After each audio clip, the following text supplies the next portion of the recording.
Jonathan Burke. I love you, Dad, question mark. I love you, Dad, question mark, Jonathan Burke.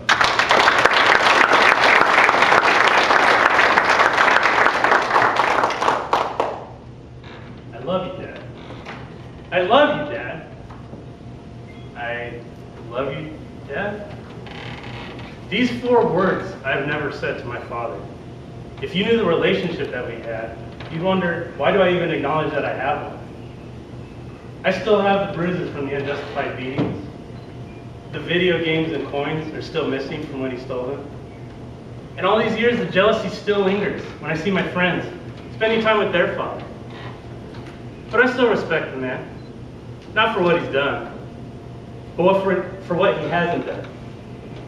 Statistics say, as a black male growing up in a single-parent home, that I should be incarcerated, that I should continue this cycle of poverty, crime, and passing that same tough love that my father gave to me.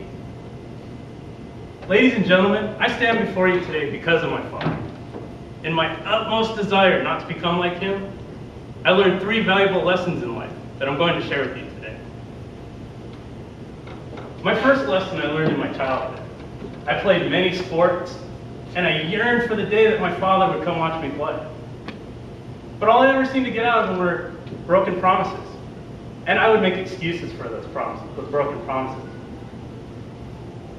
That happened until the day I turned 10. It was my birthday, and I had a baseball game. He said he was going to come, and he was going to bring me a birthday present. When the game started, I peered into the stands and didn't see him. I figured, he's just going to be late. When the 4th inning came, I ran to my mom. I said, "Is he coming?" Later that evening, my father called and apologized for not making it to the game, and said, as he always did, he'll be at the next one. I could hear the insecurity in his voice, and I knew he wasn't going to come to any more games, and I couldn't trust anything that he said. At that moment, I never wanted anyone to feel the way that I felt, and I made a vow: never make a promise you can't keep. My second lesson appeared on my mom's doorstep one April day, a few years later. I was joyous. Dad was home. But that soon turned to despair not long after. If anything had made him angry that day, I faced the wrath of his belt. "You have grass in your hair. You're 5 minutes late. This dish still has spots on it." Little nuances such as these gave him the justification in his mind to beat me until I became numb. And then he'd always end it with the same threat: "If you tell your mom, you'll get 10 times worse." I took my anger and fear towards my father out on others and quickly became known as the schoolyard bully. After one too many times in the principal's office, my mom felt a spanking was what was needed to get the bullying out of me. She witnessed the viciousness of that beating I received that night, and my father was kicked out not long after, and the worst 8 months of my life were finally over. Over time, I learned I needed to mitigate my anger, and the avenue to do that was through communication. Being able to communicate could mitigate any situation that I was in. And over time, I learned that the best approach to communication would help in relationships and help every relationship I'm in prosper. Fight 325, dismiss! I did it at last. I graduated from boot camp. But there was a problem back at home. My father had forced himself back into my mom's house and was terrorizing her.